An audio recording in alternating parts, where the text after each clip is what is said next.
Et bonjour frères et sœurs, bienvenue de retour dans nos efforts de mieux comprendre la Bible. Nous sommes toujours dans le livre de Samuel, on avance tranquillement. Aujourd'hui, on va voir un sujet ou une idée un peu controversée, Dieu qui frappe son peuple. Mais avant de commencer à argumenter, laissez-moi le temps de vous expliquer. Une fois qu'on a vu justement l'Éternel, il interagissait avec Élie, ce prêtre, et ses enfants qui étaient rebelles. Élie, le père qui n'a pas mis les meilleurs efforts pour bien les élever, et il s'est laissé persévérer dans leur rébellion. Et donc Dieu a dit, non seulement je vais frapper tes enfants, ils vont mourir, mais je vais frapper ta lignée en soi. Je vais vous enlever la sacrificature royale, le fait qu'il était sacrificateur suprême, et je vais le mettre à l'autre famille, à l'autre des lignées des fils d'Aaron. Donc déjà, Dieu frappe son peuple et même ses serviteurs. Mais ça finit pas là parce qu'ensuite, les Philistins viennent faire la guerre à Israël. Israël, au début, il perd. Ils se disent, on sait qu'est-ce qu'on va faire. On va faire venir l'arche de l'Éternel. Qui peut sembler une bonne chose, sauf qu'on voit que leur conception, c'est l'arche, ça va être la chance. L'arche va amener une bénédiction, l'objet en soi. L'idée, c'est pas qu'ils ont consulté Dieu, cherché sa grâce, c'est vraiment l'objet va être béni. Et comme les autres nations faisaient, leur objet, des idoles, représentait leur Dieu, et quand l'objet était là, ils étaient bénis. Parce que leur Dieu était là, supposément. Et là, voici qu'Israël fait la même chose. Ce qui est triste, c'est que même dans l'Église, on a des fois ce raisonnement on met une bénédiction ou malédiction sur des objets. Et là, je parle même pas juste de l'Église catholique, même dans le monde chrétien. On a des fois des tendances à avoir certaines malédictions sur des objets ou certaines bénédictions, mais ça, c'est pas le christianisme, c'est pas la foi biblique. C'est du paganisme. Comme on le voit dans l'histoire avec Israël. Et ils finissent par perdre. Puis les Philistins prennent l'arche. Et là, c'est là que Dieu lui-même agit par sa main puissante, pesant sur les Philistins, beaucoup de maladies, de souffrances. Finalement, il ramène l'arche. Une version rapide, mais allez le lire pour vous-même. Vous allez voir, c'est toute une histoire où est-ce que Dieu démontre qu'il est toujours souverain et qu'il n'a pas besoin de l'homme. Donc, quand l'arche arrive entre les mains des Israélites, eh bien, voici qu'est-ce qui arrive. L'Éternel frappa les gens de Beth-Shemesh lorsqu'ils regardèrent l'arche de l'Éternel. Il frappait 50 070 hommes parmi le peuple.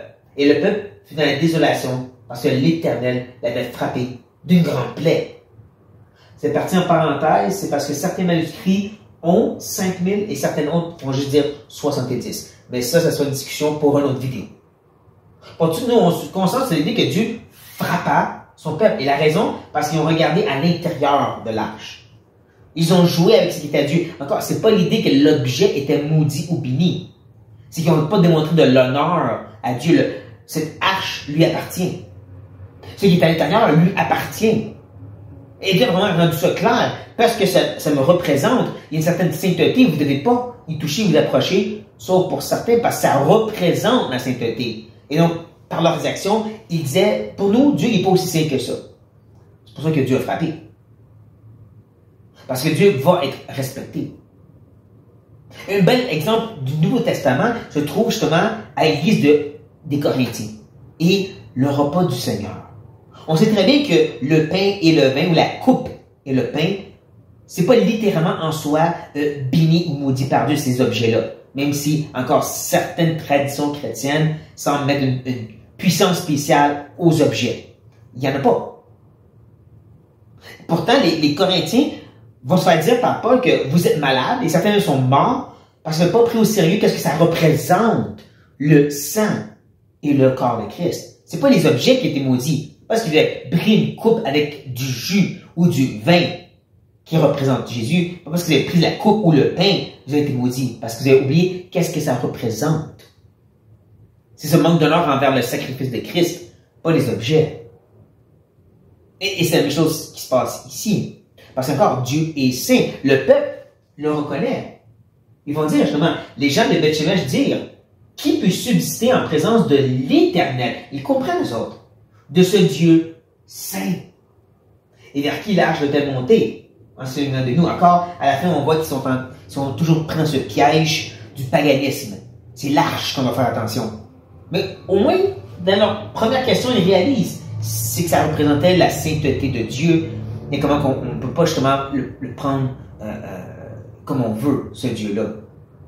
Comme les fils de Aaron ont compris quand ils ont essayé d'offrir un feu étranger. Il n'y a pas besoin de saisir c'est quoi le feu étranger. Comment je peux faire ça? C'est l'idée qu'ils ont manqué de respect envers l'Éternel dans leur fonction en tant que prêtre. Et Dieu dit, je ne vais pas accepter ça. Notre Dieu est saint et il n'a pas changé dans la nouvelle alliance. Pensez justement à Ananias et Saphira. Dieu ne s'est pas frappé parce qu'ils ont volé Dieu, comme certains aiment dire. Ils ont volé Dieu, il ne faut pas voler Dieu, donner de l'argent à Dieu. Non. Clair et clair, c'est leur mensonge, c'est leur hypocrisie. C'est qu'ils ont caché une partie du prix, mais ils ont fait assembler qu'ils ont tout donné pour bien paraître. Ils voulaient être à la même place que Barnabas qui avait tout donné et qui avait été loué par l'Église. Eux autres aussi voulaient être loués. Regardez, on a tout donné, nous autres aussi. Puis ils avaient gardé un bon pain dans leur poche. Ils pensaient que Dieu se ferait avoir par leur mensonge. C'était un déshonneur envers la personne de Dieu que Dieu a frappé. Et là, on a tendance à dire, mais oui, mais Dieu n'est plus comme ça maintenant. Pas vrai. Si vous avez lu l'histoire chrétienne comme j'aime faire, vous saurez que plusieurs papes, par exemple, des hommes qui se disent des représentants de Christ et qui vivaient des vies débauchées, ont été frappés par Dieu. Et certains sévèrement en passant. Lisez l'histoire, vous allez voir ce que je veux dire. Et d'autres hommes comme ça aussi, qui n'ont pas pris au sérieux l'Éternel dans l'Église, ou faisant partie de l'Église dans le sens large, ont été frappés par Dieu. Encore maintenant, si on peut le voir dans certains sens, même s'il faut faire attention d'appeler un jugement de Dieu des certaines choses. N'empêche, je crois qu'il y a quand même un grand jugement de la part de l'Éternel, si ici je vais peut-être déranger le monde. Mais quand tu réalises que le plus grand mouvement chrétien, protestant ou évangélique, c'est le mouvement charismatique. Ah oui, une grande partie, là. Ceux qui cherchent des visions et des miracles, qui ont des prophéties directes de Dieu, des messages, qui se disent apôtres, avec une autorité plus grande que la Bible, c'est ça le plus grand mouvement. Et j'ose dire, ça c'est un jugement de Dieu. Des gens qui parlent de miracles, mais qui n'en font pas vraiment. Je crois que c'est vraiment un jugement de Dieu sur son Église. Ou au moins les gens qui font partie de son Église, qui ne prennent pas au sérieux comment Dieu est saint. Sentez-vous libre, étant désaccord et dérangé par ce qu'il dit.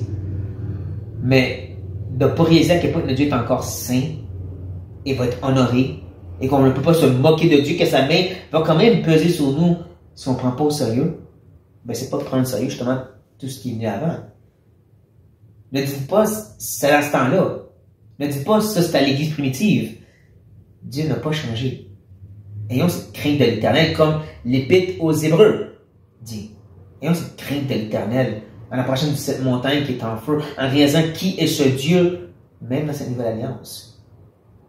Prenons au sérieux le fait qu'il est saint, frères et sœurs, avec crainte et tremblement. Soyez bénis.